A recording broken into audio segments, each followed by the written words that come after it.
एक बार फिर से मैं एससीएफ की ऑनलाइन क्लासेस में आपके स्वागत करता हूं। फॉरेस्ट्री के क्लास को आगे बढ़ाते हुए आज हम पढ़ने जा रहे हैं फॉरेस्ट्री मेंसुरेशंस, मतलब वानिकी का क्षेत्र मिति। ठीक है, जैसे कि आप चित्र में देख पा रहे हैं, इस विषय में हम लोग मुख्यतः क्या है, पूरी क्षेत्र मिति को पढ़ेंगे जो वानिकी से संबंधित है।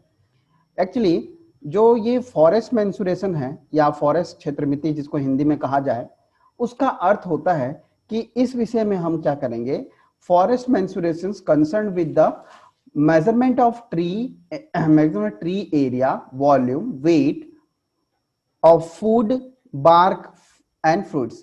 मतलब ये हुआ कि फॉरेस्ट मेंसुरेशन या क्षेत्रमिति जो है, इसमें हम पूरे जंगल की हम क्या करते हैं, एक तो उसका एरिया मेजर करते हैं, पेड़ों की संख्या के साथ इसकी एरिया मेजरमेंट करते हैं, उसका वॉल्यूम क्षेत्रफल मेजर करते हैं, पर्टिकुलर पेड़ की जो है वो वेट मेजर करते हैं। इसके साथ जितने भी लकड़ियां हैं या जो भी लकड़ियां प्राप्त करते हैं उनका पूरा मेजरमेंट करते हैं, वेट, हाइट एंड डायमीटर सहित। ठीक है, उसके छालों मतलब बार्क का भी मेजरमेंट होता है और जो भी उत्पाद मिलते हैं वनों का, उन सब का हम मेजरमेंट करके उसको क्षेत्रमिति के तहत डील करते हैं। जैसा कि इस फिगर में देख पा रहे हो कि इस पर्टिकुलर पेड़ की हम उसके क्राउन ब्रीथ को मेजर करेंगे कि इसका क्राउन ब्रीथ कितना है, ठीक है, कितना चौड़ा उसका ब्रीथ है। उसका जो हाइट है, ये डीबीएच जो है अभी डिटेल में पढ़ेंगे, हाइट ये डायमीटर ऑफ ब्रेस्ट हाइट बोलते हैं इसको। ठीक है, क्राउन का डेप्थ मेजर करते हैं और टोटल हाइट मेजर करते हैं। जैसा कि आप देख पा रहे हैं, यहां से यहां तक जो है ये टोटल हाइट को बता पाता है। ठीक है, तो ये सब क्षेत्रमिति के तहत है। तो फॉरेस्ट मेंसुरेशन के डेफिनेशन के बाद अपन ये देखते हैं कि फॉरेस्ट का ऑब्जेक्टिव क्या है, फॉरेस्ट मेंसुरेशन का ऑब्जेक्टिव क्या है या उसके उद्देश्य क्या है, आखिर ये मेंसुरेशन या क्षेत्रमिति क्यों अपनाते हैं। देखिए, क्षेत्रमिति अपनाने का ये जैसे कि आप देख पा रहे हैं, ये 4 उसके उद्देश्य हो सकते हैं। जो इसमें पहला उद्देश्य है, हम मेंसुरेशन करने से ये पता चल सकता है वैल्यू एस्टिमेशन। देखो, वैल्यू एस्टिमेशन से ये पता चलता है कि हम मूल्य निर्धारण कर पाते हैं कि जो भी प्रोडक्ट हम सेल करने वाले हैं फॉरेस्ट से। ठीक है, ये पहला उद्देश्य रहता है। दूसरा उद्देश्य है प्रबंधन के आधार पर हम किस प्रकार से वनों को एक सतत यूटिलाइजेशन कर सकते हैं, मतलब कंटिन्यूस इसका यूटिलाइजेशन कर सकते हैं, जिससे क्या हो जाता है, इसका एनुअल इंक्रीमेंट हमें मिल सके। ये है आपका प्रबंधन के बेसिस पर उद्देश्य। तीसरा जो उद्देश्य है, ये मेजरमेंट फॉर रिसर्च। अब रिसर्च के आधार पर क्या होता है, यहाँ पे हम जैसे मेंसुरेशन करने से हमको यहाँ experimental work, measurements of woods, ये सारी चीजें हमें पता चल सकता है, जिससे हम लोग क्या कर सकते हैं, आइडेंटिफाई ये कर सकते हैं कि बेस्ट ट्रीटमेंट क्या दिया जाए और कौन से मेथड अपनाया जा सके मैनेजमेंट के लिए। इसलिए हम लोग क्या करते हैं, फॉरेस्ट मेंसुरेशन अपनाते हैं। चौथा जो पॉइंट है, हम देखते हैं कि मेजरमेंट फॉर द प्लानिंग।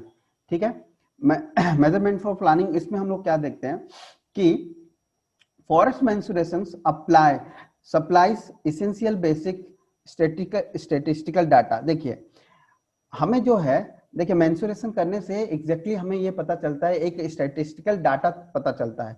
याद रखिएगा, एक स्टैटिस्टिकल डाटा तैयार होता है। ये देखिए, स्टैटिस्टिकल डाटा तैयार होता है और जिसके बेसिस पे हम क्या कर पाते हैं, स्टैटिस्टिकल डाटा पता चलने से हमको ये पता चल पाता है कि आगे की प्लानिंग में क्या कमी बेसी रह गई थी, ठीक है, या क्या इंप्लीमेंट कर सकें, इसलिए ये स्टैटिस्टिकल डाटा भी देता है। ठीक है, ये था फॉरेस्ट मेंसुरेशन को अपनाने का उद्देश्य। अब इसके आगे देखते हैं जो वेरी इंपॉर्टेंट है, जैसे कि आप देख पाते हैं। देखिए, measurement of individual tree, most important. पहले यहां समझते हैं कि मेजरमेंट ऑफ इंडिविजुअल जो ट्री की बात करते हैं, इसमें अपन क्या देखते हैं कि आपको एक चीज समझनी पड़ेगी। ये जो है, जैसे यहां से समझ नहीं पाते हैं, एक पेड़ जो होता है, जैसे कि आप इस फिगर पे देख पा रहे हैं, इस फिगर में आप देख पा रहे हैं क्या होता है कि हर एक पेड़ की क्या होता है, एक तो आपको डायमीटर याद रखना पड़ेगा, डायमीटर नापते हैं। ठीक है, सरकमफ्रेंस नापते हैं, तो सरकमफ्रेंस मतलब परिधि को नापते हैं, जिसको हम लोग गर्थ भी बोलते हैं, जिसको क्या बोलता है, गर्थ भी बोला जाता है। ठीक है, डी से मतलब डाया है, डी इसमें डाया है, और सरकमफ्रेंस को हम गर्थ से नापते हैं वानिकी के उद्देश्य से, ठीक है। तो यहाँ मुख्यतः हमको ये देखना है कि ये जो आप देख पा रहे हैं कि ये जो ब्रेस्ट हाइट है, जिसको स्मॉल में हम लोग बी एच बोलते हैं, तो दो चीजें आपको याद रखने की, ये आपको बोला जाता है D B H. D B H ऐसा लिखा रहेगा या डी बी एच, ठीक है। इनका फुल फॉर्म यही होता है, डी फॉर डाया होता है, D for diameter and B for breast height, ठीक है।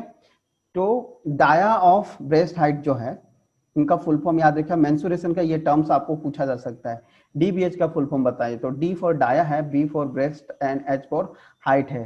तो डायमीटर ऑफ ब्रेस्ट हाइट इसको गिना जाता है, ठीक है।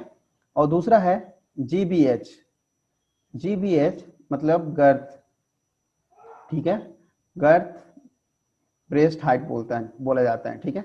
तो यही चीज आपको याद रखना पड़ेगा, जीबीएच और डीबीएच, इनका फुल फॉर्म आपको याद रखिए, ये दोनों चीजें बहुत जरूरी है।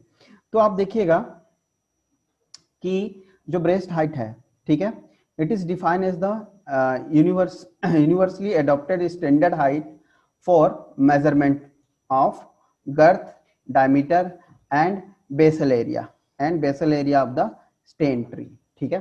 तो इसका मायने हम लोग समझते चलते हैं। देखिए ये अपनाया गया है, जो ये BH की बात करता हूँ, जो ब्रेस्ट हाइट की बात की जाती है, ये यूनिवर्सली अपनाया गया है। और ब्रेस्ट हाइट जो होती है किसी पेड़ की, वो क्या होता है, जैसे यहाँ पे दिखाया गया है, यहाँ पे आप देखिए, किसी भी पेड़ की जो ब्रेस्ट हाइट नापी जाती है, वो एक फिक्स्ड लेंथ है, वो होती है, आपको ये रखिए, BH जो है 1.37 मीटर होती है, जो पूरे यूनिवर्स अपनाता है, ठीक है, पूरे यूनिवर्स अपनाते हैं। मुख्यतः देखा जाए तो हमारा जो इंडिया है, हमारा इंडिया इसी को फॉलो करता है, क्या है, 1.37 ये ब्रेस्ट हाइट की, पेड़ की ब्रेस्ट हाइट होती है। हमारे साथ Verma, America, Africa and Malaya देश अपनाते हैं, ठीक है। लेकिन कुछ जगहों पर, जैसे यूरोप के कंट्री, यूनाइटेड किंगडम्स में, ये क्या है, 1.3 मीटर होता है।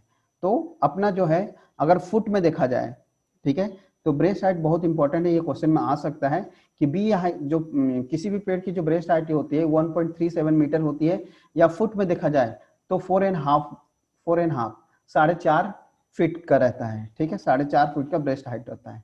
तो आगे हम यही देखेंगे कि डायमीटर क्या होता है और गर्थ क्या होता है, इनका रिलेशंस क्या है, ठीक है। चलिए देखते हैं, जैसे कि आप देख पा रहे हैं, आगे स्टार्ट करते हैं। सबसे पहले आपको समझना होगा डायमीटर, ठीक है, डायमीटर। देखिए डायमीटर को समझने के लिए बहुत बेसिक चीज है, जो क्या होता है, दो पॉइंट होते हैं, इन दो पॉइंट्स पे जो सेंटर से पास होता हुआ लाइन है, इसको डायमीटर कहेंगे। ये सेंटर है, ये डाया कहलाएगा। और गर्थ जो होता है वो क्या है, ये टोटल सर्कमफेरेंस एरिया होता है, मतलब एक प्रकार से परिधि को हम लोग गर्थ कहते हैं, ठीक है। गर्थ की बात आती है, जिसको जी से डिनोट करते हैं, ये जो होता है गर्थ, वो क्या है, एक प्रकार से हम लोग परिधि बोलते हैं, ठीक है। परिधि को याद रखिए, परिधि क्या है, गर्थ है, ठीक। तो परिधि किसी भी प्रकार से हो सकती है। देखो परिधि हमेशा जरूरी नहीं सर्कल होगा, परिधि आप देख सकते हो कि अगर किसी पेड़ का आकार आड़ा तिरछा भी हो सकता है, तो ये गर्थ है। जो सर्कमफ्रेंस जो परिधि है, इसको गर्थ कहते हैं। तो गर्थ जरूरी नहीं कि हमेशा सर्कुलर रहे, वो किसी भी शेप में रह सकता है, ठीक है।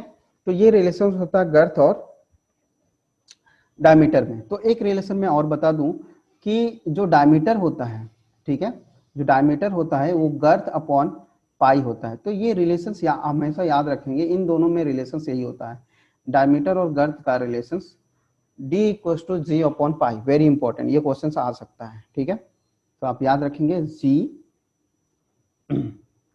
आप याद रखेंगे D equals to G upon pi, ठीक है। पाई की वैल्यू आप जान रहे हैं 3.14, ठीक है। चलिए अब हम पहला स्टैंडर्ड रूल है उसको देखते हैं। इसमें देखिए, इसमें आपको दिया है जो ब्रेस्ट हाइट होता है, वो आप देखेंगे कि ये देखिए एक हॉरिजॉन्टल लाइन है और ये एक वर्टिकल लाइन है। तो इन हॉरिजॉन्टल लाइन को, ये देखिए ये हॉरिजॉन्टल लाइन है, ये जो हॉरिजॉन्टल लाइन वो 12 सेंटीमीटर रहता है, 12 सेंटीमीटर एक लाइन हॉरिजेंटल लाइन खींचते हैं, ठीक है। और ये 12 सेंटीमीटर जो हॉरिजेंटल लाइन है वो क्या है, सफेद कलर के पेंट से, याद रखिएगा सफेद कलर के पेंट से इसको मार्क किया जाता है, ठीक है। तो पूछा जा सकता है किस कलर से मार्क करते हैं, तो सफेद कलर से मार्किंग जो होती है वो ब्रेस्ट हाइट की हॉरिजेंटल लाइन होती है, ठीक है। तो ये 12 सेंटीमीटर का सफेद कलर में मार्क किया जाता है पेड़ के ऊपर, और वहां से नीचे जो ये हाइट है, यही हाइट ये ब्रेस्ट हाइट होती है, ठीक है, जो 1.34 मीटर या 4.5 फुट होता है जमीन से। तो ये जो कंडीशन थी, पहले आपको ये यहाँ ध्यान देना है कि यहाँ जो भूमि था वो भूमि कैसा है, समतल भूमि है, और पेड़ भी जो है इसके लंबवत उगा हुआ है, ये पहली कंडीशन होती है। तो ब्रेस्ट हाइट हम सीधे नापते हैं। अब जब दूसरा कंडीशन देखिए यहाँ पे भी वही होगा, ब्रेस्ट हाइट तो नापने का जो तरीका है वो ज्यादा जरूरी है। जब हम आपका जमीन समतल हो, ये देखिए आपका जमीन यहाँ पे समतल है, लेकिन पेड़ जो है वो झुकी हुई है, पेड़ जो है झुका हुआ है, ये बेंड है, ये एक्चुअली आपका पेड़ जब बेंड होता है तो उस कंडीशन पे जो हाइट है वो क्या रहता है, जिस साइड झुका रहता है उस साइड ये नापा जाता है। देखो ये पूछा जा सकता है कि अगर आपको चित्र दिखा देगा ये कौन सा कंडीशन है, तो ब्रेसल हाइट कहाँ से नापेंगे, तो आपको फिगर आउट करना पड़ेगा कि इस कंडीशन पे ब्रेसल हाइट कहाँ से नापा जाता है। तो जो ब्रेस्ट हाइट है, अगर समतल भूमि है और पेड़ झुका हुआ कंडीशन पे है, पेड़ देखिए पेड़ का कंडीशन कैसा है, ये झुका हुआ है, ठीक है। जो पेड़ झुका हुआ रहता है तो जो ब्रेसल हाइट है, जिस साइड पेड़ झुका हुआ रहता है उसी साइड ब्रेसल हाइट नापी जाती है, ठीक है, इस साइड नहीं नापी जाती, ठीक है। तो इस साइड अगर ब्रेसल हाइट नापी जाती है तो गलत है, आपको ब्रेसल हाइट इस साइड से नापनी है, ठीक है, जिस साइड पेड़ झुका हुआ समतल कंडीशन पे, समतल भूमि समतल है यहाँ पे, ठीक है। चलिए नेक्स्ट बढ़ते हैं। तीसरा देखिए, जैसे कि आप फिगर आउट कर सकते हैं यहाँ पे कि जो तीसरी कंडीशन है, ठीक है, यह अब हमारी तीसरी कंडीशन हो जाती है। इस कंडीशन पे देखिए, इस बार जो भूमि है वो स्लोपी है, ये देखिए भूमि जो है वो समतल नहीं है, भूमि खुद ग्रेडियंट पे है, जब ये ढाल पे रहता है और पेड़ जो है इसके लंबवत उगी है, ठीक है। इस बार पेड़ नहीं झुका है, इस बार भूमि झुकी हुई है, तो इस समय किधर होगा, इधर भी क्या राइट साइड ही होगा। आप फिगर जैसा देख रहे हैं उसके राइट साइड ही नापेंगे। मतलब बोला जाता है अगर ये ढाल है, अगर ये ढाल का ये दिशा है, तो ढाल का जो ऊपर वाला साइड है, ये ऊपर वाला साइड है, इसको अपर साइड बोलते हैं, तो अपर साइड में नापा जाएगा ये ब्रेसल हाइट, ठीक है। ये ब्रेस्ट हाइट जो है वो कहां से जाएगा, अपर साइड से नापा जाएगा। तो ये याद रखिएगा कि किस साइड से ब्रेस्ट हाइट नापा जाता है, अगर भूमि आपका ग्रेडियंट ढाल पे हो, ठीक है, तो अपर साइड नापा जाता है, इस साइड नहीं नापा जाता, ढाल के साइड नहीं नापाता, ढाल के विपरीत ऊंची साइड पे नापा जाता है, ठीक है। चलिए आगे बढ़ते हैं। नेक्स्ट है, मान लीजिए, देखो ये सारे कंडीशन याद रखना आपका जरूरी है। मान लीजिए कि अब आपका जो ये पेड़ है, ठीक है, वो क्या हो रहा है कि कुछ देर के बाद ये दो भागों में बट जा रहा है, ये आप देख पा रहे हैं, ये दो भागों में बट रहा है। आपके ब्रेस्ट हाइट आने पे देखिए, जो ब्रेस्ट हाइट है, ब्रेस्ट हाइट के अगर ऊपर ये बटते हैं, ब्रेस्ट हाइट के बाद अगर ये दो भागों में बटते हैं, तो इसको एक पेड़ गिना जाएगा, ठीक है। इसको, ये कंडीशन है, इसको एक ट्री ही माना जाता है, इसको सिंगल ट्री माना जाता है। लेकिन अगर ये ब्रेस्ट हाइट है, अगर उसके नीचे से आपका दो टुकड़े में बटना शुरू हो जाता है, देखिए ये ब्रेस्ट हाइट के ऊपर बट रहा था, लेकिन यहाँ पे ब्रेस्टल हाइट के नीचे से बटना शुरू हो जाता है, ठीक है। ब्रेस्टल हाइट के मतलब 1.37 मीटर के आने से पहले ही यह दो भागों में बटना शुरू हो गया, तो इसको क्या कहेंगे, इसको दो अलग अलग पेड़ मानेंगे। इसमें दो हाइट में तो दो ट्री को इसको गिना जाएगा, ठीक है, इसको दो ट्री में गिना जाएगा, डबल ट्री, ठीक है। पर अगर इसमें जैसे ये है, ये क्या है, जस्ट जहां पे हाइट है, जहां पे अपना ब्रेसल हाइट है, ये ब्रेस्ट हाइट है, वहीं से जस्ट वहीं से शुरू हो रहा है दो शाखाएं, तो इसको दोनों भी मान सकते हैं, ठीक है, इसको दोनों माना जा सकता है। डिपेंड करता है कि ये किस प्लेस में है, ठीक है, डिपेंड करता है कि ये किस प्लेस में है। अलग अलग स्थानों पर कहीं पे दो लिया जाता है और कहीं पे इसको सिंगल गिना जाता है। ठीक है, ये इंपॉर्टेंट हो जाता है। तो याद रखिएगा, ब्रेसल हाइट से अगर ब्रेसल हाइट्स आने से पहले ही अगर दो भागों में बंटना शुरू हो जाते हैं तो इसको दो ट्री माना जाता है, और ब्रेसल हाइट के बाद अगर ये दो भागों में बंटते हैं तो इसको सिंगल ट्री ही माना जाता है। तो ये वेरी इंपॉर्टेंट था। उसके बाद देखिए, अब ये ब्रेसल हाइट क्या है, अगर कुछ आपको ऐसा पेड़ आता है जिससे क्या होगा, देखिएगा जैसे जैसे ये दिया है, देखिए जरा, ये नेक्स्ट जो है इसको बुट्रस बोलते हैं। देखिए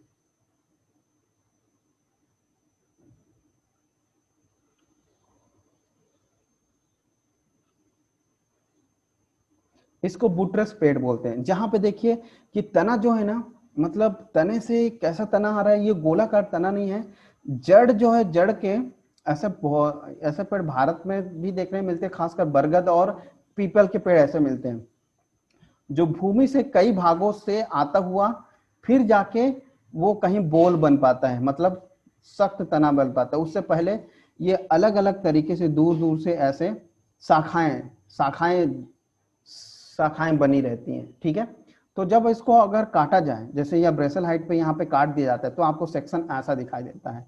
तो एक प्रकार से ये गोल दिखते ही नहीं है जहां पे ब्रेसल हाइट होता है। ठीक है, तो ब्रेसल हाइट कहाँ से शुरू करते हैं, तो याद रखिएगा ये बहुत ही इंपॉर्टेंट चीज है कि बुट्रस पेड़ में जो है, ये जो बुट्रस पेड़ है इसकी हाइट जो है, जो ब्रेसल हाइट ली जाती है, ये ब्रेसल हाइट ये है, ये जो ब्रेसल हाइट ली जाती है, ठीक है, तो वहां से नापा जाता है जहां से वो सीधा बनना शुरू होता है। जैसे कि आप ये फिगर में देख पा रहे थे, मैं जरा इसको मिटा दूं, तो आप देख पा रहे थे कि ये जो हाइट है, ये हाइट जो दिख रही है आपको, ये हाइट यहां से वो सीधा बोल है। बोल मतलब क्या होता है, यहां से जो है आड़ा तिरछा नहीं है, ऐसा नहीं है, ऐसा यहां तक, ये जो है ये यहां तक है बस, ये जो दिख रहा है ये दोनों यहां तक मिलेंगे। अब इसके बाद का जो है यहां से यहां तक का, ठीक है, यहां से बोल जो है, बोल मतलब होता है, देखिए समान डायमीटर, इसको तना मतलब सीधा तना को बोल बोलते हैं। जो बोल बन रहा है यहां से यहां तक का, ये इसको बोलते हैं, जहां से यूनिफॉर्म आपको डायमीटर मिलना शुरू हो जाता है, लगभग यूनिफॉर्म डायमीटर बनना शुरू हो जाता है, सिवाय इसके ये नहीं मिलता। जहां से ये सीधा सीधा गोल आकार के में मिलने लगता है वहां से ब्रेसल हाइट मापा जाता है। तो इसका ब्रेसल हाइट यहां से मापा जाएगा। ठीक है, इसका ब्रेसल हाइट जो है वो यहां से मापी जाती है। करेक्ट है। चलिए आगे बढ़ते हैं, इसको बुट्रस ट्री बोला जाता है। ठीक है, चलिए नेक्स्ट बढ़ते हैं कि अगर आपका जो बोल है वो नीचे से क्या हो गया, नीचे कंडीशन पे वो स्वेलिंग है, यहाँ पे सूजा हुआ है, तो उस कंडीशन पे क्या होता है, जो अपर स्वेलिंग पार्ट है और लोअर स्वेलिंग पार्ट है उनके बीच से ही माप लिया जाता है, ये होता है ब्रेस्ट हाइट। ठीक है, तो इन बिटवीन जो स्वेलिंग के मध्य भाग में आता है स्वेलिंग। ठीक है, तो इस प्रकार से ये अलग अलग आपने ब्रेस्ट हाइट मापा। ठीक है, तो पेड़ों की ब्रेस्ट हाइट जो होती है वो इंडियन लेवल पे याद रखिएगा, वो अलग अलग साइड से नापा जाता है, अलग अलग साइड से नापा जाता है। जैसा कि आपने अभी देखा, अलग अलग साइड पे अगर जब आपका भूमि टेढ़ा हो या पेड़ टेढ़ा हो तो उस कंडीशन पे अलग अलग बदल जाता है। चलिए इसके आगे बढ़ते हैं।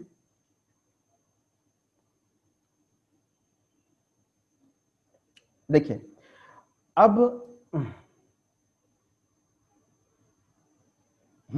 चलिए आगे बढ़ते हैं। अभी आपने देखा कि हम वहां बहुत सारे ब्रेस्ट हाइट को नाप रहे थे। ठीक है, ब्रेस्ट हाइट को नाप रहे थे, तो उसके बाद शुरू होता है कि बहुत सारे आपके जो नापने के इंस्ट्रूमेंट है वो आपको पूछा जा सकता है कि कौन से इंस्ट्रूमेंट किसके लिए यूज होता है।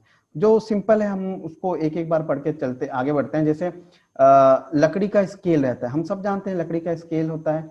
ठीक है, उससे क्या नापा जा सकता है, लकड़ी के स्केल से डायमीटर मेजर की जा सकती है। ठीक है, पेड़ों की डायमीटर जो है कटाई के बाद अपन उसको नाप सकते हैं। ठीक है, कैलिपर, कैलिपर क्या है, कैलिपर जो है भी क्या होता है, डायमीटर नापने के लिए होता है। किसी काटे हुए ब्रिज का डायमीटर या बिना काटे हुए ब्रिज का डायमीटर नाप सकता है। टेप जो होता है आप सब जान रहे हैं, टेप आप देखे होंगे अक्सर ऐसे मुड़ा हुआ एक ठीक है। प्लास्टिक टेप रहता है जिसके माध्यम से हम लोग क्या है किसी का सरफेस नाप सकते हैं। देखो टेप से क्या होता है, गर्थ नापा जाता है। देखो टेप से क्या नापा जा सकता है, गर्थ। और गर्थ मतलब क्या होता है, परिधि, एक प्रकार से परिधि। तो परिधि नापने के लिए हम किसके उपयोग करते हैं, टेप का उपयोग करते हैं, क्योंकि ये मुड़ सकता है। ठीक है। आगे पूछा जाता है गर्थ नापने के लिए क्या यूज किया जाता है, तो टेप यूज किया जाता है। फिर होता है व्हीलर पेंटा प्रिज्म। व्हीलर पेंटा प्रिज्म जो होता है वो डायमीटर नापा जाता है एट एनी हाइट, किसी भी हाइट के लिए वो व्हीलर पेंटा प्रिज्म नापा जाता है। ठीक है। तो व्हीलर पेंटा प्रिज्म जो है आप याद रखें किसके लिए होता है। ठीक है। तो उसी प्रकार जैसे स्वेडिश बार्क गेज है।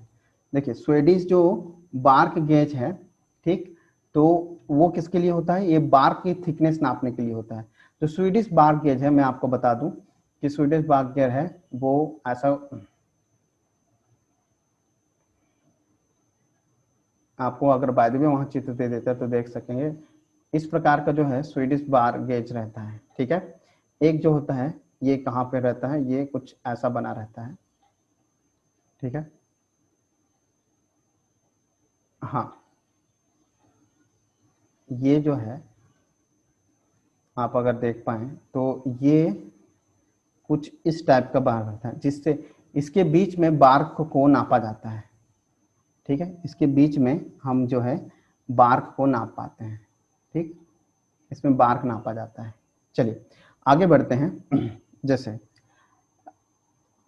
ये होता है हाइप्सोमीटर। तो याद रखिएगा हाइप्सोमीटर जो होता है वो पेड़ों की हाइट नापने के लिए यूज किया जाता है। जैसे आपको ये दिख पा रहा है, ये पेड़ों की हाइट नापने के लिए आपको सिर्फ नाम याद रखने हैं। अगर चित्र आपको दिखाया जाता है, नाम बताया जाता है कि हाइप्सोमीटर किसके लिए यूज होता है, तो हाइप्सोमीटर होता है पेड़ों की हाइट नापने के लिए। कोई भी ऐसा एग्जाम्पल आपको, जैसे अल्टीमीटर, अल्टीमीटर नाम से ही पता चलता है एल्टीट्यूड नापने, मतलब हाइट नापने के लिए होता है पेड़ों का ये। ठीक है। नेक्स्ट बढ़ते हैं। जैसे आपको दिया है ये आपको दिया है, आप ये है आपका, देखो ये आपका अल्टीमीटर है। ठीक है। जो अल्टीमीटर है वो किस प्रकार से दिखता है, इस अल्टीमीटर के उपयोग से हम लोग क्या हाइट नापते हैं। आपको सिर्फ नाम ही याद रखना है, डिटेल तो आपसे पूछेगा नहीं। क्लिनोमीटर्स, क्लिनोमीटर्स से क्या नापा जाता है जरा देख लें। क्लिनोमीटर्स है, it measures the angle of slope. तो क्लिनोमीटर से हम लोग क्या नाप लेते हैं, एंगल और स्लोप नाप जाते हैं। ठीक है। एंगल और स्लोप नापा जा सकता है। ठीक है। किसी पेड़ का या फिर किसी भूमिगत स्थल का हम लोग क्या ना करते हैं, ट्रिगोनोमेट्री के मेथड यूज करके हम उसके स्लोप ज्ञात किया जा सकता है। ठीक है। नेक्स्ट बढ़ते हैं ब्रेंडिस हिप्सोमीटर। अब देखो हिप्सोमीटर आ गया। हिप्सोमीटर का मतलब होता ही है कि ट्री की हाइट मापा जाता है। तो ब्रेंडिस हिप्सोमीटर जैसा कि आप देख पा रहे हैं ये दिखा हुआ है। ठीक है। ये ब्रेंडिस हिप्सोमीटर है। नेक्स्ट बढ़ते हैं कि जैसा आप देख पा रहे हैं ये टोपोग्राफिकल एब्ने लेवल है। तो ये जो है क्या होता है, टोपोग्राफी की, इसमें भी ट्री को ही मेजर किया, ट्री के हाइट को ही मेजर करता है। ठीक है। ये भी ट्री को, देखो जहां पे ट्री लिख रहा हूं मतलब ट्री को हाइट मेजर किया जाता है। यहाँ पे हिप्सोमीटर भी हाइट मेजर करता है और अल्टीमीटर भी हाइट मेजर करता है ट्री की। ठीक है। तो ये ट्रोपोग्राफिकल जो एब्ने है ये है, ये है आपका टोपोग्राफिकल एब्ने। ये जो जैसा आप फिगर में देख पा रहे हैं, इसमें भी क्या नापा जाता है, हाइट को नापा जाता है। तो इंस्ट्रूमेंट याद रखें कौन सा इंस्ट्रूमेंट किसके लिए यूज होता है। ठीक है। नेक्स्ट जो है, जो हेगा अल्टीमीटर है, ये देखिए ये भी हेगा अल्टीमीटर, मतलब ये एक प्रकार का वैज्ञानिक है जो जिन्होंने अपने नाम का हेगा दिया था। तो हेगा जो अल्टीमीटर है वो भी क्या है, हाइट नापने के लिए चीज होती है। चलिए इसी के पर आगे देखते हैं। ये जो आपका है स्पीगल रिलैक्सकोप जो है, स्पीगल रिलैक्सकोप है, ये आप यहाँ पे इस फिगर पे देख सकते हैं कि इस इंस्ट्रूमेंट का यूज जो है, ये देखिए जस्ट अ मिनट। हाँ हाँ, जैसे कि आप देख पा रहे हैं स्पीगल जो रिलैक्सकोप है, स्पीगल रिलैक्सकोप है, ये एक्चुअली डेवलप्ड बाय ब्रिटनली and used by measurement of basal area. तो बेसल एरिया का जो यूज किया जाता है वो है ये स्पीगल रिलैक्स स्कोप है, ठीक है, ये है रिलैक्स स्कोप, ठीक, जिससे बेसल एरिया मेजर किया जाता है। तो हर वो हाँ, तो यही है कि आप हर इंस्ट्रूमेंट को उसके नाम याद रखें, कौन सा चीज़ किसके लिए यूज़ किया जाता है। तो ये फिर से वही चीज़ है, जो टेल है उसका क्या, इंस्ट्रूमेंट्स का हॉरिजेंटल पॉइंट की सैम्पलिंग करने के लिए की जाती है, ठीक है। उसके बाद आप देखिएगा ये है आपका हिप्सोमीटर भी क्या है, जैसे यहाँ पे दिया है, इससे पहले भी हमने देखा था, ये है क्रिस्टेन हिप्सोमीटर, ये भी किसके लिए होता है, पेड़ों की हाइट नापने के लिए ही किया जाता है। एक लास्ट है कोनीमीटर, जैसा कि आप देख पा रहे हैं, ये आपका जो कोनीमीटर है ये वर्टिकल सैंपलिंग के लिए होता है, ठीक है, वर्टिकल सैंपलिंग है। सो कौन सा इंस्ट्रूमेंट किसके लिए यूज होता है ये आपको याद होना चाहिए, ठीक है। तो इस तरह से एक दो बार फिर से पढ़िएगा ताकि ये याद हो जाए। तो इस तरह से हमने आज का टॉपिक यहीं रोकते हैं, नेक्स्ट टाइम हम नेक्स्ट वीडियो को देखते हैं। Thanks for watching.